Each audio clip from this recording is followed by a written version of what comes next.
Welcome back to DreadCast. I'm your host, Shehzar Shah. This podcast is an audiobook series, a collection of original short stories written and narrated by myself.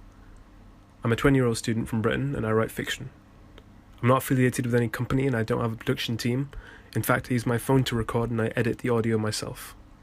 All of the music, including our main theme, is produced by So Frozen Music, who you can find on YouTube. Check out the links in the description. I've been working on a ton of stuff since the last chapter, which I can now share with you guys. We have a website now, DreadCastAudio.com, which will basically act as a central hub for the show. Here you can find all our social media links to Facebook, Twitter and Instagram, which if you're not already doing so, please follow us to keep up to date on all our recent updates.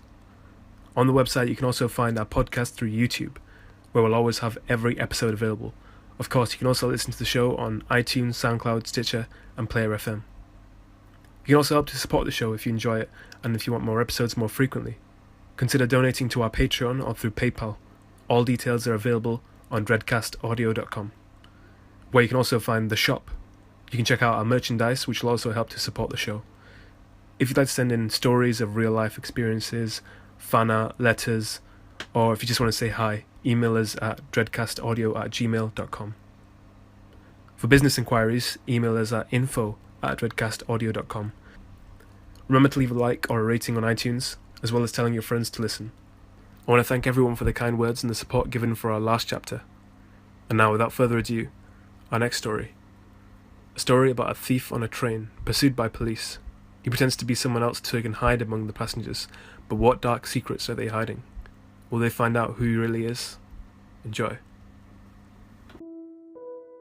DreadCast Audio presents Interchange. Written and narrated by Shehzar Shah.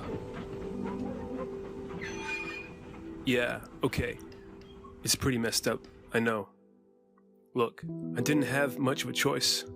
They were after me. He wasn't even paying attention. It's not like I heard him or anything. No, I'm not like that. I'm not one of those kinds of people. I'm not saying I'm a saint or anything. My hands are red too. He just made it so easy, you know? He was practically asking me to take it.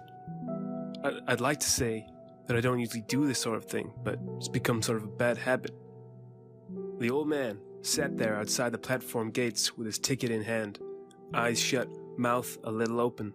The opportunity was like it was God-given. The old man might as well have tied a bow on the damn thing. I knew even then that I couldn't keep getting away with it. I knew that one day it would get me into a kind of trouble that I couldn't talk my way out of. A price that I wouldn't be able to bargain with. But I also knew what would happen to me if they caught me.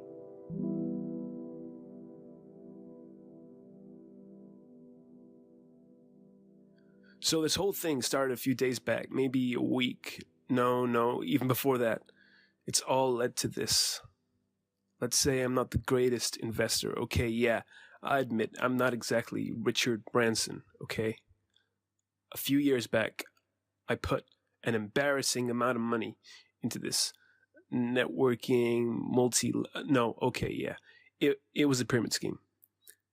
My cousin got me involved in it, and it wasn't like I was making much as a janitor, even after I sold some of the things that I'd swiped now and then. So hey, why not? I tell you why not. I put a lot of damn money into that scam. They told me I'd make huge profits in no time by signing up other dumbasses like myself, which itself wasn't a problem. I've always been able to talk my way around things. The guys back in England, where I grew up as a kid, called it the gift of the gab. I still got a little hint of the accent if you listen close. We moved to the States, my mom and me, after she was diagnosed. They said it was too late for her, so we left for America so she could be with her family, except they wanted nothing to do with her after she ran away to marry my father, who lived in Britain. They met in college. He left us both too, didn't even try the whole going for a pack of cigarettes from the store thing. Wouldn't have made sense, I guess. He wasn't a smoker. Mom's family didn't know about her condition. She didn't want them to accept her back just because they felt sorry for her. So she took care of me on her own, for as long as she could. There was strength in her even then.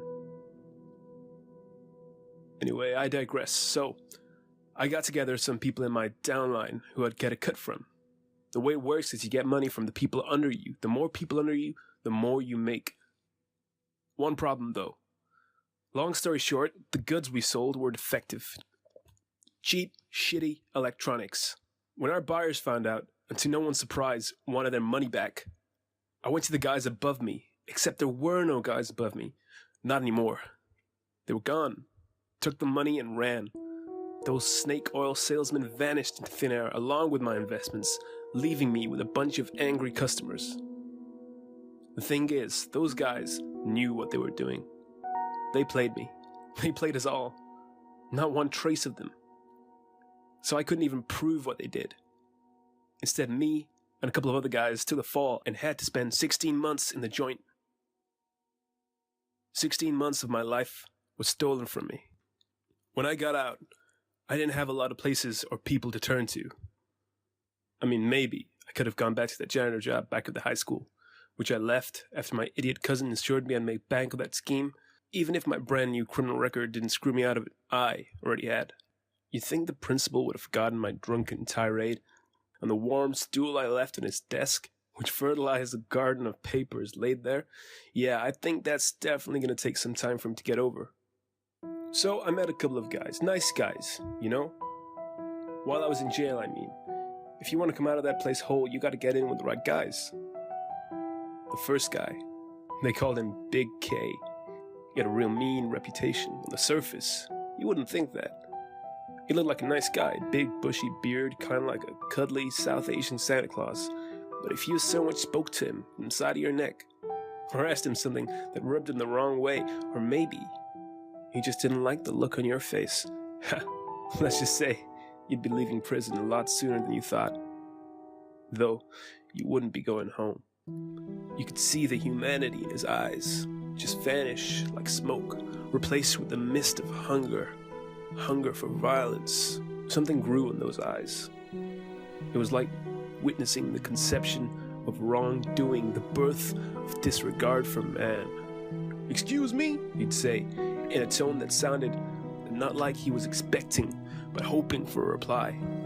His voice was laced with a sort of numbing venom that calmly assured you of nothing good.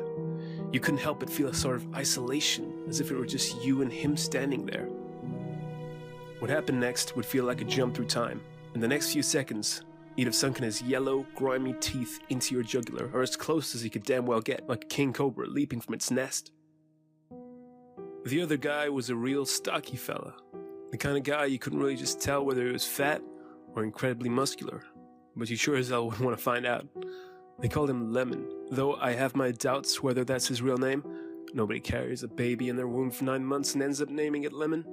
Makes you wonder, what would a guy have to do to get that kind of name? I couldn't just ask him, obviously, so I asked around. Not Big K, definitely not asking Big K. I asked some of the other guys. Now, I don't know if this is true. Apparently, they call him Lemon because he used to work at a takeout place down 5th Avenue. He found out that the owner of that place was seeing his sister, his younger sister. So he waited. On his last shift at the place, he waited. They were about to close shop. That creep made plans to see Lemon's sister right after. Lemon called him over and took him back into the kitchen, patiently waiting all that time for the right moment to do with him what he pleased. The guy walked through those doors into the kitchen where Lemon waited. He'd waited enough. He swung at the owner and smashed the side of his face with a hot frying pan, still sizzling with oil, which bubbled and popped. Lemon picked him up and threw his body across a chopping table, like he might have with a dirty, wet rag into the washing machine. His body crashed like a wave across the table, where he lay still, though conscious.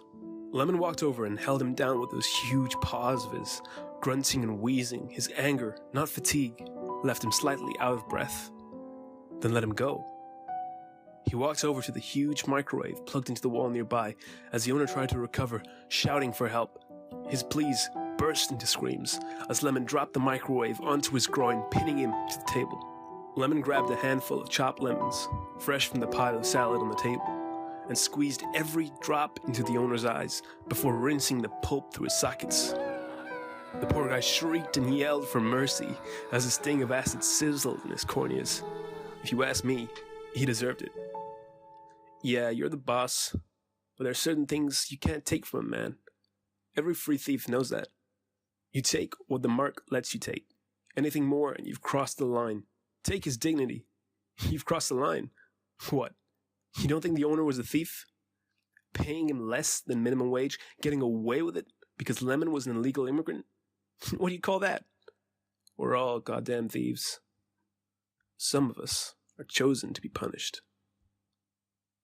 So they were nice guys, like I said. I got out around the same time they did, and I was looking to make some money. We had a little operation going on together, and they cut me in. They let me borrow some money, so I could pay rent, and in return, I just had to do a few jobs for them. I mean, I didn't have to, though they did threaten to poke holes in my neck with a screwdriver, but they were probably joking, right? What a bunch of kidders. So, the job. All I had to do was keep a lookout for the guys while they borrowed some stuff from a couple stores. Look, people had already branded me a criminal for a crime I had no part in. Who's to say I don't go and prove them right? Plus, I needed the money, something which if I had a lot more of, I might have even beaten the case when I got arrested. Could have hired a better lawyer than that car salesman caricature I had. I'm not going to let an opportunity to get my own back get away from me. They took 16 months from me. Nah, but don't worry. They weren't mom and pop stores or nothing. I'm not completely heartless. A couple chain stores, pharmacies, that sort of thing. They're owned by faceless, rich, smug old guys who probably get involved in those eyes wide shut parties. Besides, they're insured of the ass for like twice the value. If anything, those tax-dodging elitists are robbing us. Robbing us all. I was just taking a little back. I never meant anyone to get hurt. I swear. A few weeks later now, we've made ourselves a name. Dozen shining lights would have brought my mother shame. You might have thought we were making money like pretty pennies polished. Made a little, but it wasn't going all that great, to be honest. Cause a lot of it had either shot up his arm, it was self-medication, sometimes self-harm. Snorted off the now dirty wooden table his younger brother made. How'd he go from shop class to a shot glass? Memories of the 9th grade.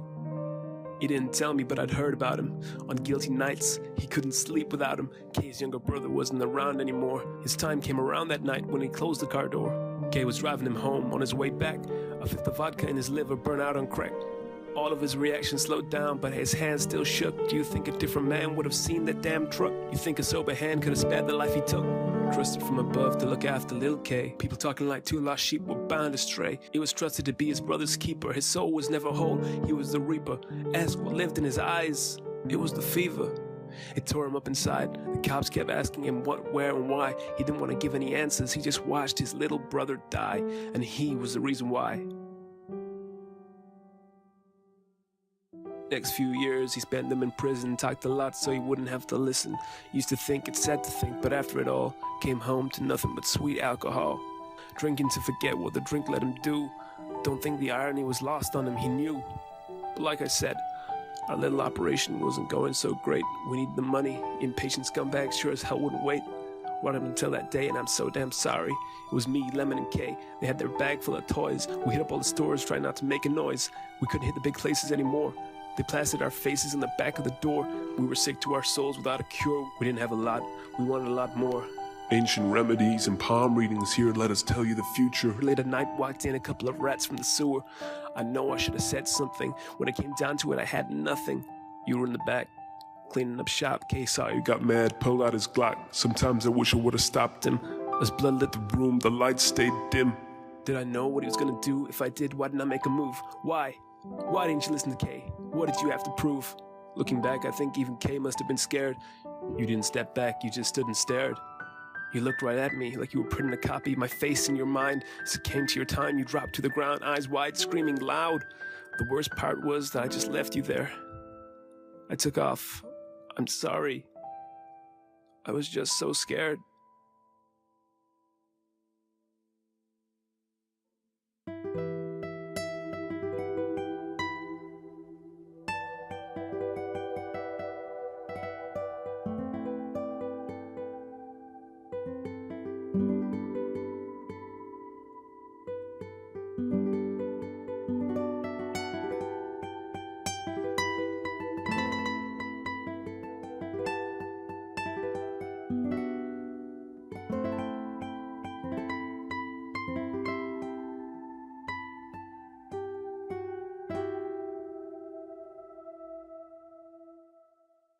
That was the last I saw of Lemon and Kay. I looked back for a brief moment to see them line their pockets with whatever glimmered in that dank old basement shop. The money wasn't a concern of mine anymore. I felt sick to my stomach looking at that poor guy, twitching on the ground, muttering something through mouthfuls of his own blood. You can't smell what that smelled like in the movies, or taste the faint mist of iron that binds to the air. It almost makes me retch just thinking about it. I escaped into the alley before the others noticed I was gone. I pulled down my hood and just thought to myself for a while as I hurried through the cold. I know I'm a criminal. I'm a bad guy. I've done bad things, but this wasn't what I thought would happen. The life I've lived, was it always leading to this? Could I be nothing more? Call me a rat. Call me a goddamn rat. I don't care. As soon as I got to a payphone, I dialed for an ambulance. Next few nights went by like a bad trip. My lack of sleep gave me a surreal view of the world, as if I had one foot in reality, the other in a place where nothing could grow. A barren wasteland. That was my nightmares. I couldn't see anything except his face when I closed my eyes at night. A voice like shadow. She killed herself, you know. The voice would steal every moment of rest that I sought. I hadn't heard from Kay and Lemon since then. Where the hell were they? I didn't think too much of it. I was glad they didn't call me. I wanted nothing to do with them or that kind of life anymore. I saw what it led to. I could be a man like Kay if I kept to that path. I would be a man like Kay. I was barely living off of what we took from our last job. My mom used to say that as a little kid, I'd be amazed that there would always be food in the refrigerator. It was never empty. Yeah, I know, that's ridiculous, but I was a little kid, cut me some slack. My mom never really took me shopping. Guess she didn't want me to see her steal. Runs in the blood, eh? But for a short time, I believed that the things we took, the things we lost, could come back. The innocence of it. Believing that something could give and never stop giving. Believing that you could just keep taking and it would never stop. Believing that what was gone would come back to us. I wished she could come back. As soon as I ran out of food from living like a hermit, I starved over those few days. My head felt light as a balloon and as if it could pop at any second. I noticed them. Don't think I didn't. Every day when I would go out, I saw them. The paranoia of the guilty. My hands were stained with a blood that I couldn't wash away. I was losing my mind, afraid that every man in blue was watching, surveilling me. They're watching me, I think to myself. Why do cops make you feel so nervous? Even if you haven't done anything, admit it. A cop looks at you and you get a little nervous. Imagine how it is when you have done something. Maybe Kay and Lemon got caught. Gunshots get reported to the police in hospitals, right? Maybe someone saw me leaving that place, or maybe one of the guys sold me out, blamed me for the whole thing. Was that why I was being followed? Everywhere I looked, I saw a cop. Clearly, they were looking for me. They were planning, you see, the best way to take me. They had me like a deer in headlights. They just wanted to watch me squirm before they hit the gas. But I was always just far enough to spot them first. They didn't shoot him. So why do my hands shake like I did? Why do my hands still feel the recoil of a gun? A few more days passed since it happened. It felt like years. Time must go slower in the circle of hell. Then came the day where I got caught. I admit I let my guard down. I was so tired. I was so hungry. It was the day before Christmas. Christmas Eve. I left my hole and headed down to a small grocery store a couple blocks away. Into the frosty wind. The sludge of the snow clung to my shoes, attempting to halt my pace. I've been living like a hermit for those past few days, scared of getting caught, so I rarely went out. I had whittled and shrunk so quickly in that time, like a plant starved of sunlight. I grabbed a sandwich from the store. I had only a few dollars to my name. I was about to move to the till. That's when an officer came in and started talking to the owner. He hadn't seen me yet, so I turned away from him. Oh God, was he asking about me? I thought to myself. They were still looking for me, I'm sure of it. I crouched onto the ground behind the shelf of canned food and ate the sandwich there and then. Hesitantly at first, then frantically. Like a savage. The hunger was too much. The bubbling of acid in my belly traveled its aura into my throat. Greedily, I gnawed at the bread to fill my stomach as fast as I could, sedating its violent growling. Bits of lettuce and tuna littered the floor as I hastily attacked the sandwich with my teeth. After I'd finished, I picked up the bits of its carcass left on the floor and piled it into my mouth. Then I stooped further and licked the crumbs from the tiles. Not my proudest moment. Lucky for me, the owner was so distracted in conversation with the officer that he didn't spot me on one of the monitors.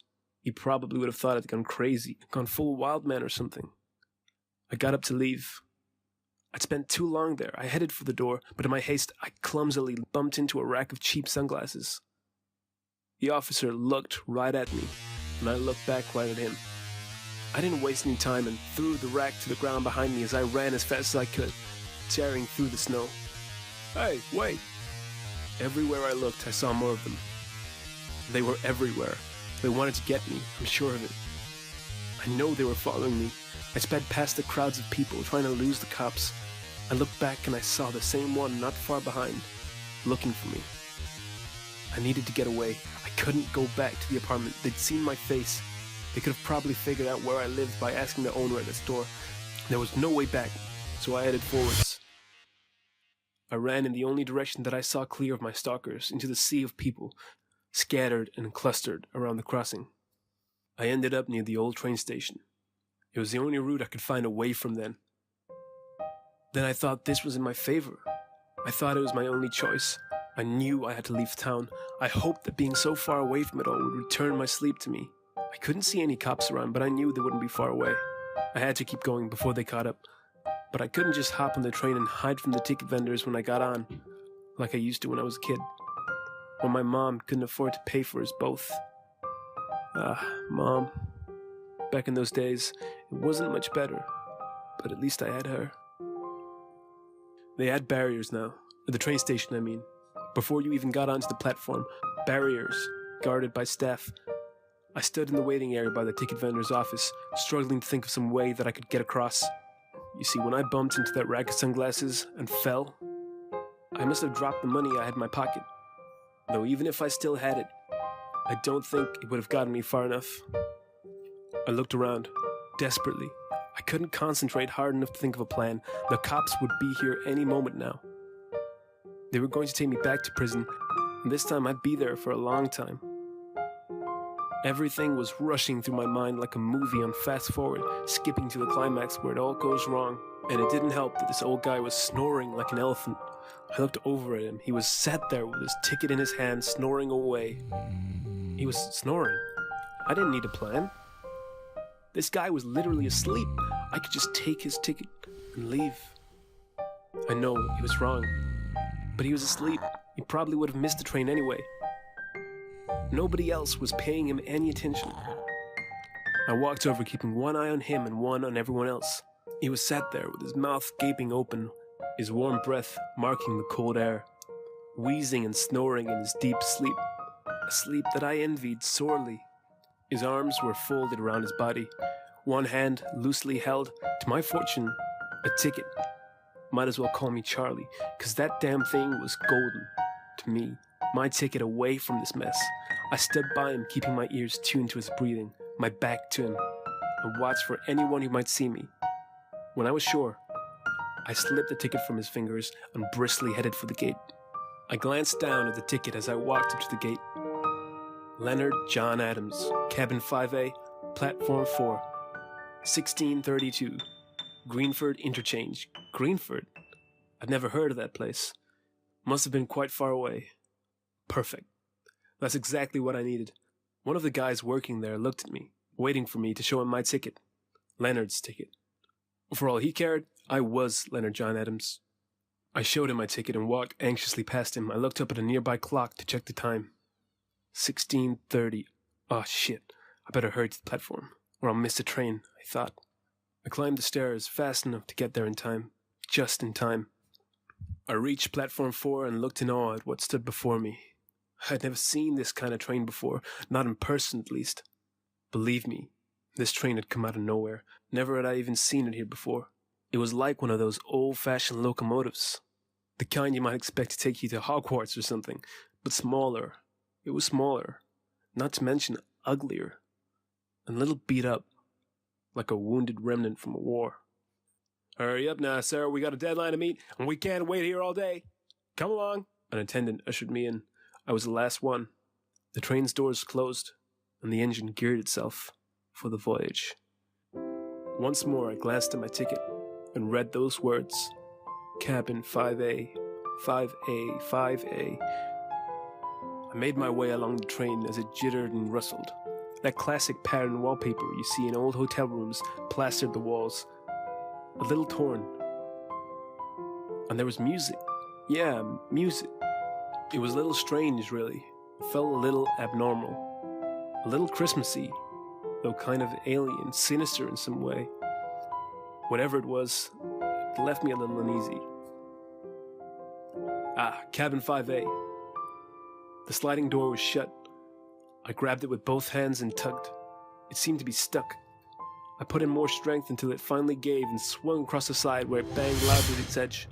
There sat 3 other passengers. 2 of them glanced up at me and smiled as if I was a relative meeting them at a family reunion for the first time in a long time.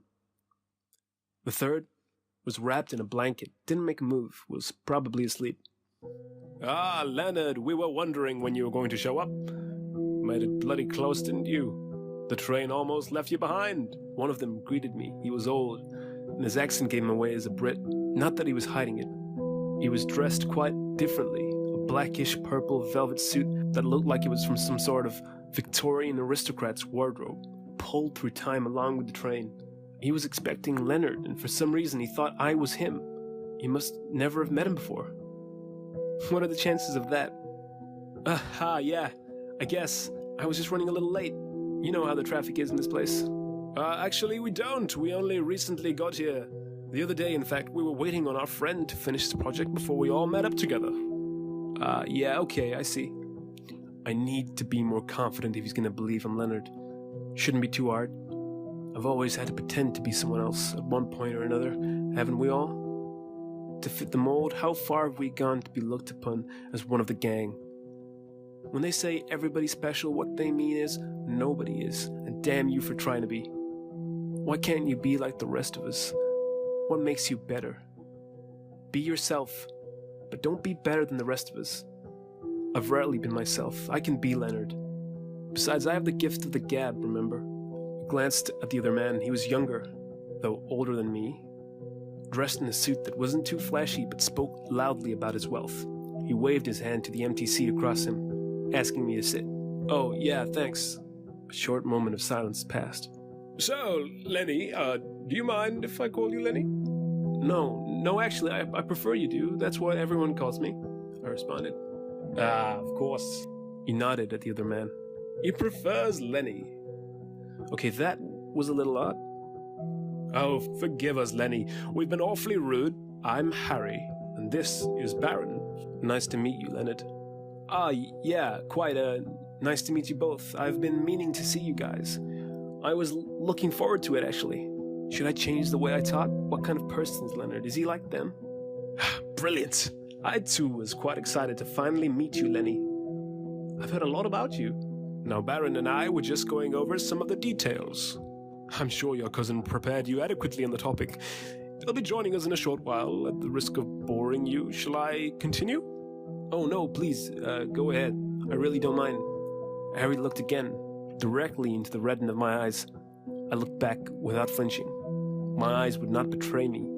There could be no doubt that I was who they presumed. "Are you familiar with the Coptic Gospel of the Egyptians?" "Great. History nerds. One of the many classes I flunked." A little." "Now, from those texts, along with the passages found in Greece, we learnt a great deal. We have fragmented pieces of what our forefathers foretold. The heretics of the 2nd century burned and bled for what seems like only whispers of him. to survive. After the Thetford hoard was uncovered back in Norfolk, where myself and Baron are from, we realized a lot more of his traces still adorn the earth. What they found was fascinating, really, those stones. Actually, I'm sorry, I lied. The man looked a little bewildered and spoke. Whatever did you lie? Yes, I'm a little lost, if I'm honest. I skipped a lot of the reading. I've just been so busy. Had a lot of sleepless nights. I'm sure you can tell. He replied, Lenny, that is not a problem, though please, do not interrupt me when I'm speaking. It's a little rude. A little rude? I guess I need to be more careful with my manners with this guy. I might as well have come out to him that I didn't know a lot. I know my limits. It's better to dilute lies with the truth. Helps them go down easier. Essentially, Lenny, the core of it all is about making the world a better place. That's what we do. We aim to provide order, structure for people, using what we have learned from our past. Yeah, I can get behind that, I agreed. It's a universal ideal. People need routine. They need order. That's why we have governments, rulers, an elite class who tell us what to think. Even in America, the agenda for thought is set and the people follow. Yeah, but at least the rulers are democratically elected, I replied. Are you sure of that, my boy? Why is it that the candidate with the most funding has won every bloody time? Money has become a proof of royalty. You can purchase the nation. Like just another commodity, which, don't get me wrong, I see no ill in this. Man has a need to be controlled. We just believe that the control can come from elsewhere. Blood will determine rule, not money. Man is too corruptible. He will find reason to war based on the most trivial of differences. What if we could eliminate those differences? Utopia. In our lifetime. Okay. Yeah, interesting. What the hell is this guy talking about? I nodded my head in agreement, not to challenge him.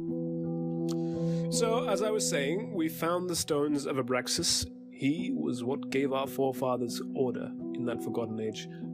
They intended to resurrect his memory so that all could unite under his vision. It was actually how your cousin and I met each other. My cousin? Did you say he was joining us soon? At our stop in Greenford, right? No, he'll be with us soon. He just popped down to the lavatory a few moments ago, actually. Alright, this is bad. My cousin will show up at any moment. If he sees me, they're gonna call security. They're gonna think I did something to the real Leonard. Wait a minute. He would have called, texted these two, to let them know he'd lost his ticket, right? No. I haven't seen either of them check their phones since I arrived. Besides, the signal wouldn't be stable out here. I have to find an excuse to get myself out of here before the other guy arrives. As I was saying, the stones were our first indication that there was more to be found. After we got rid of the excavation team, we were permitted full access to the site under their guise. I need to... Don't interrupt me! Shut your mouth and listen. Shut your goddamn mouth. Listen. What the hell? As I was saying, before you interrupted me so rudely, we found his skin. A high priest who had fostered a piece of his spirit had been preserved in such immaculate form. We were able to collect the tissue from his bones and something's wrong. These guys were starting to freak me out. They're goddamn nuts. Those who would feed on the flesh of a high priest of Abraxas would be able to ascertain a ghost of his power. In combination with the stones, the amulets, and the verses of his sermon, we were able to bring Abraxas back. The god Abraxas the Great Archon, the proprietor of the 7 Sermons of the Dead. The cause and the first archetype, the first principle. Don't you see how beautiful it would be to look upon his face, to wear his face? An honor. It would be an honor to host even a fragment of his spirit. I need to go to the bathroom. I'm going to the bathroom. I got up as quick as I could and rushed towards the door of the cabin, only to be pushed to the floor by a man who burst through. So glad you could make it, Lenny. As I recovered from the shock of being laid between the seats of the cabin, I raised my head to look up to the man who was sitting wrapped in his garbs, cloaked in silence. I was laid there at his feet. He didn't seem like he was asleep. I looked forwards. I looked towards the door at the man who pushed me down. You're alive? It was him. That guy whose store we broke into that night. The one K shot. There's no way he could recover that fast, let alone live. Where do you think you're going, huh? Do you know what you people did to me? He took hold of his right arm and rolled up the sleeve of his trench coat to reveal a prosthetic arm housed within. It was raggedy and its age showed. That bullet obstructed the blood flow to my arm. By the time I got help, necrosis consumed the tissue. You and your friends owe me an arm. Oh, I do need some help with our project. Perhaps he can lend a hand. Harry cackled like a maniac, though the other stood in quiet anger, like a boiling kettle that could shriek its whistle at any moment. I sprung myself on the floor and stumbled towards the door, hoping to tackle past the one-armed guard. I closed my eyes and charged towards him. He swept himself to the side as if he was letting me through, only to grab me by the hair on my head with his one good arm, sprawling me down again. His strength was remarkable. Harry stood from his seat. If you try to leave this cabin again or shout for help, I promise to you, look at me. Look at me. I will kill everyone on this train. Joseph helped him to his seat. Joseph, the one-armed survivor, walked slowly to my side.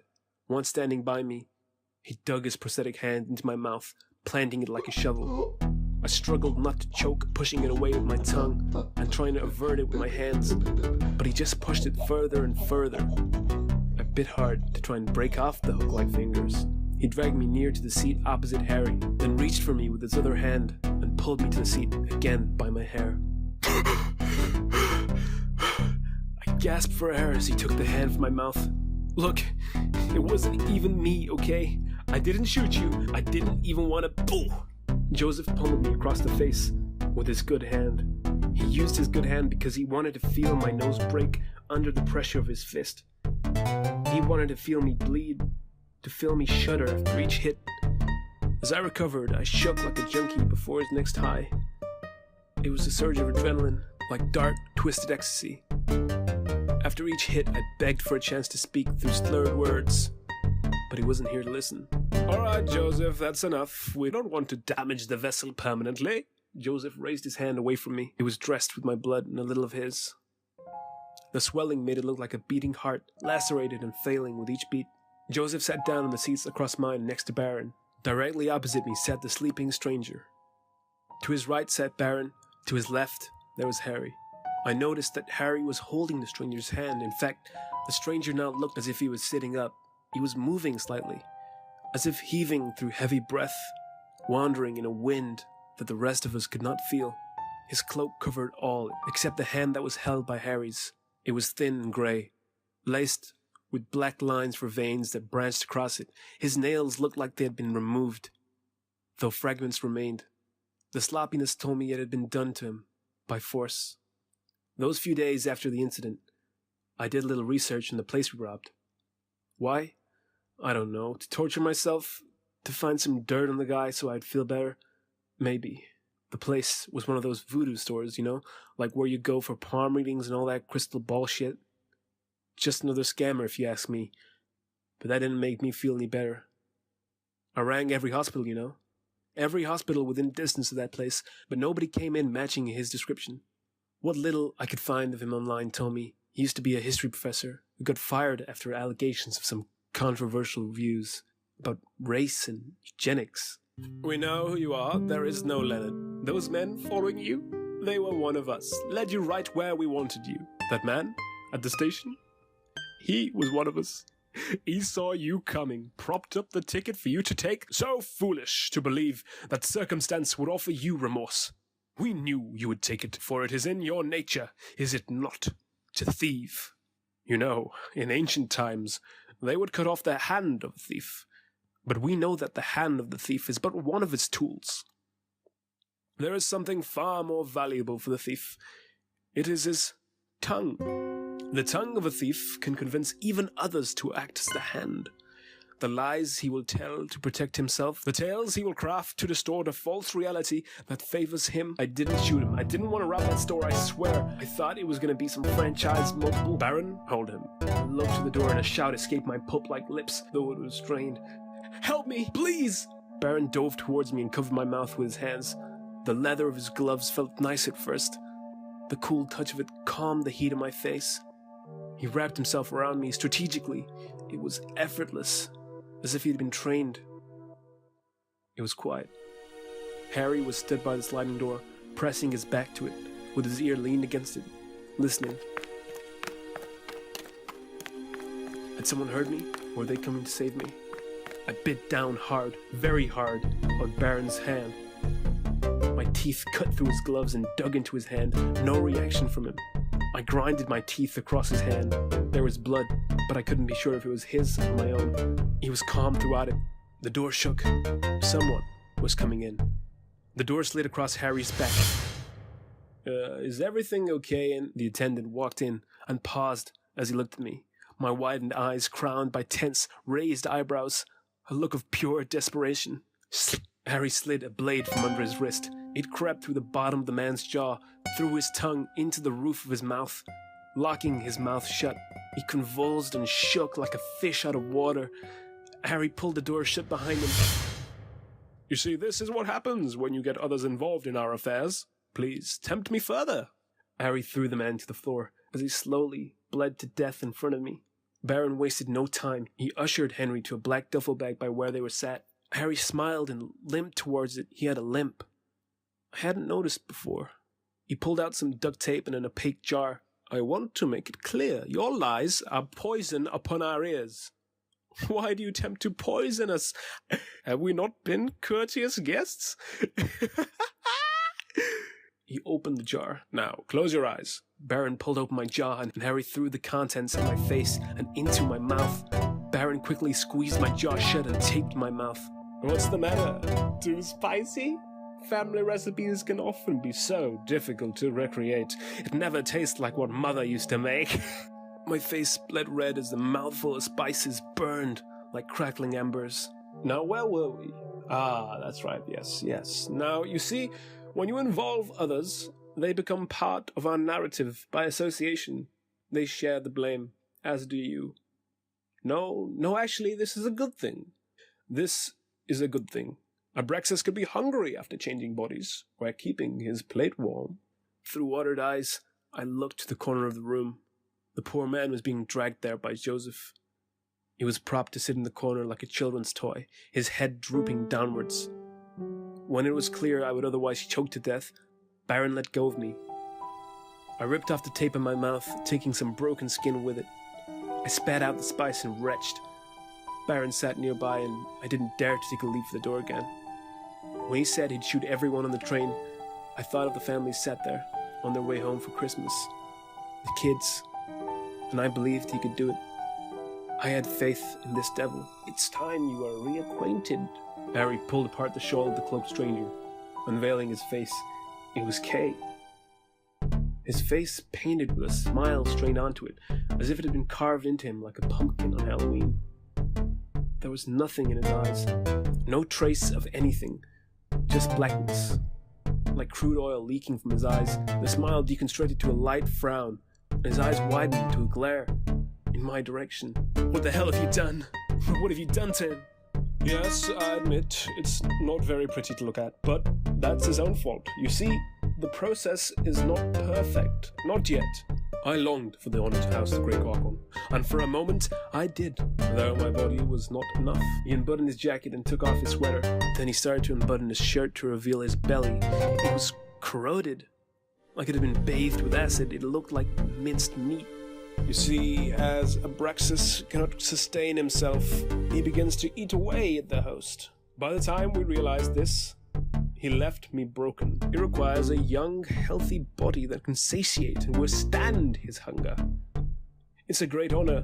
Your friend here looks the way he does because of the poisons he has subjected his body to. The narcotics. He has cursed his own being, and it has perverted the glow of Abraxas. God and demon, the being from the sun, without retrograde, always in forward motion. It's a great honor, really. Bring him. Kay, who was wrapped ceremoniously, whispered and pierced the air of the room. Once again, Baron took a hold of me, this time by my neck. He took me towards what used to be Kay. I begged through cries for him to stop. The stench of ash and rot filled my nose as I got closer. Wait, if this is what you did to Kay, what happened to the other guy?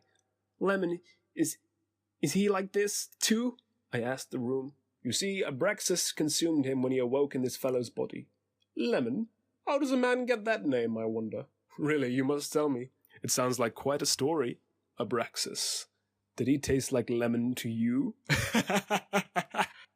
Kay held out his arms and opened his mouth, laughing through a dry chest. He sounded like an asthmatic. As he prepared to grab me, as I was pushed towards him, he embraced me lightly. My skin tingled as it did. This wasn't Kay, no. Something happened as he took me into his arms. I felt peace. Quiet serenity. It was the day she died. When they first told me, I didn't really react. I sat and I just thought about it. I knew it was inevitable. I didn't cry, not at first. I hadn't accepted it. That day, I lay in her bed and forgot. I dreamed with open eyes. A dangerous thing. A life where she could come back to me. Any moment, the refrigerator would be full again. I dreamt of another life. A life where I was someone else. I was a stranger who sat in a train. I sank into the embrace of whatever held me. She killed herself, you know. I snapped out of it. I pushed myself back and looked at Kay's face. This thing's face was wet with tears. Tears from laughter. It burst out a wicked chuckle. I saw hatred and fire in the blank eyes of the beast. Its grip had firmed itself as part of me. It was wrapping around my body like a king cobra. I hadn't noticed while in that trance. But behind me, the others had gathered to recite something, chanting in a language too foreign to me. Harry approached Kay with a knife and sliced into his shoulder, letting it bleed across its chest and down its back. The creature held me closer and pushed my face into the wound, its hand on the back of my head, nurturing me as if I were an infant being cradled and fed. My mouth was so dry. I pined for water, anything. Instead of otherwise suffocating and drowning in the blood gushing from his shoulder, I drank. I quenched my thirst. At first, it was just to cool my tongue. Disgusted, I tried to push away, even beating and flailing my fists at its head, to no effect. The blood filled my nose, anywhere I could find passage through my face, into my eyes as he rubbed them into the wound. That was when I accepted it. Something came over me. I dug into his wounded shoulder with my teeth. I tore at it and chewed, slurping its blood, digging into the flesh like uncooked chicken. It tasted like cold bones and ice water. The taste of blood changed with each gulp. With each gulp of its blood, I regained strength. The others began to realize what I had figured out. They wanted to slowly fill my stomach with what would turn me into what Kay was. But I took it all at once. I turned to his neck and chewed on the jugular.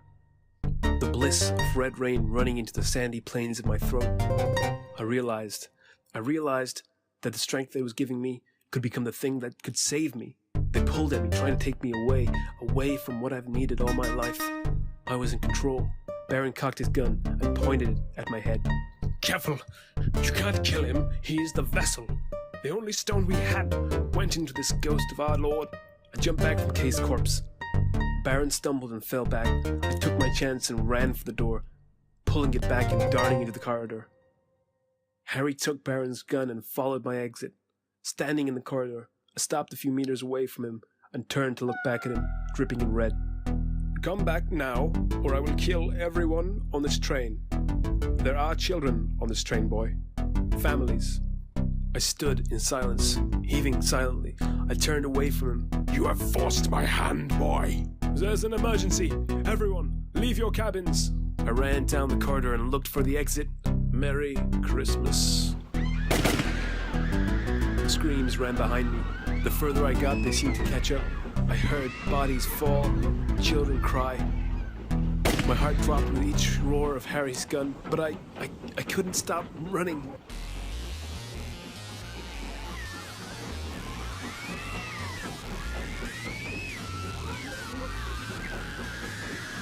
The train screeched itself to a stop as I pulled the emergency brake. I opened the nearest door and fled the train. I took off into the woods, where we were stranded. Darkness had fallen, past the trees. I made my escape. Behind me. They're behind me. They're following. Something's inside of me. Here we go now. Whatever you do, you can't slow down.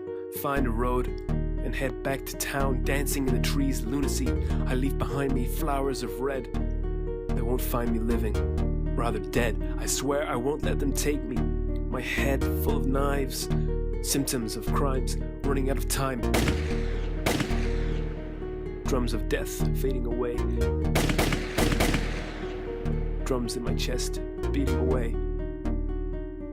Ringing in my head, never fading away. I ran to the road, hands wet with proof, guilty, frantic, and the rest. Fog masking my line of sight. Head still shaking like I've been doing lines of white. Rushing in my blood, it's fight or flight. Flight, flight, flight. Light. Headlights glare and take me to the ground. My time to go. No more sound. The next day I awoke. White walls.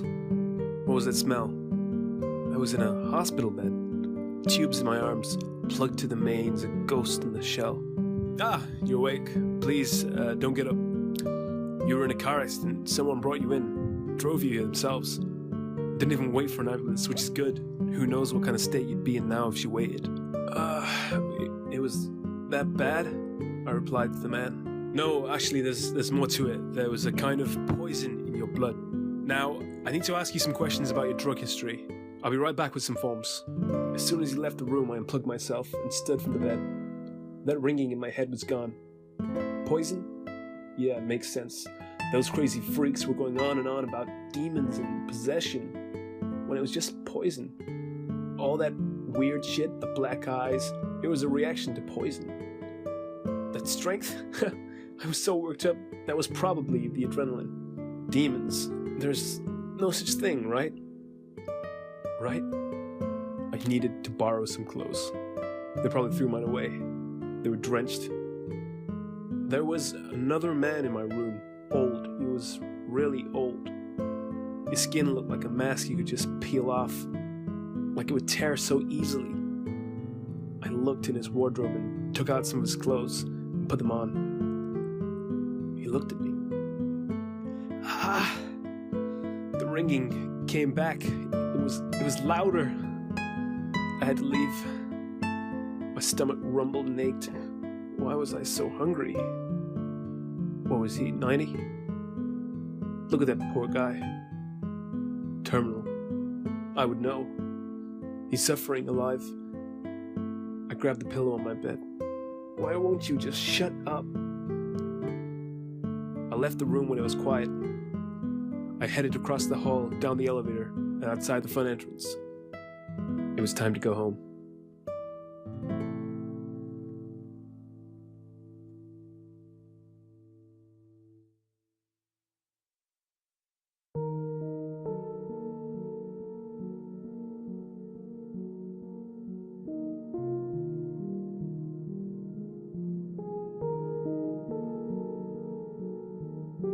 The other day I was thinking about the whole thing.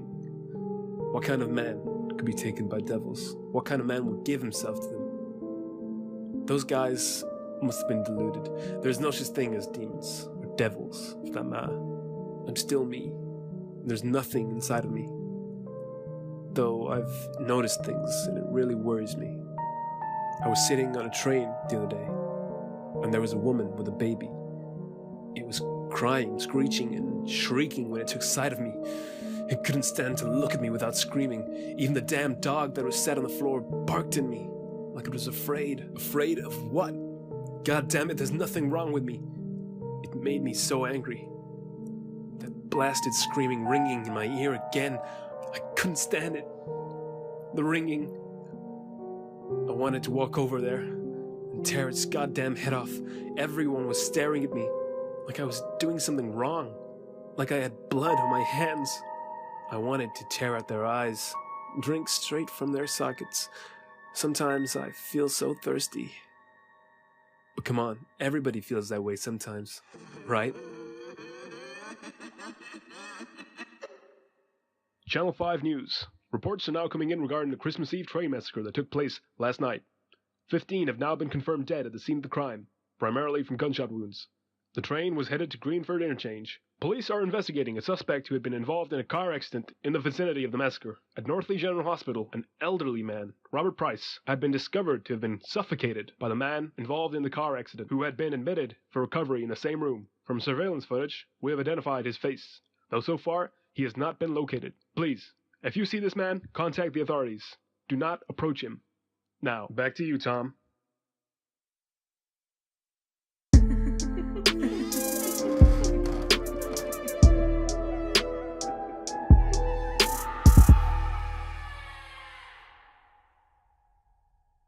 That was Interchange, written and narrated by Shehzar. Music by So Frozen Music. If you enjoyed the story, check out DreadCastAudio.com, where you can find out how to support the show and follow us on social media. Remember to rate the podcast and share it with your friends. And as always, thank you for listening.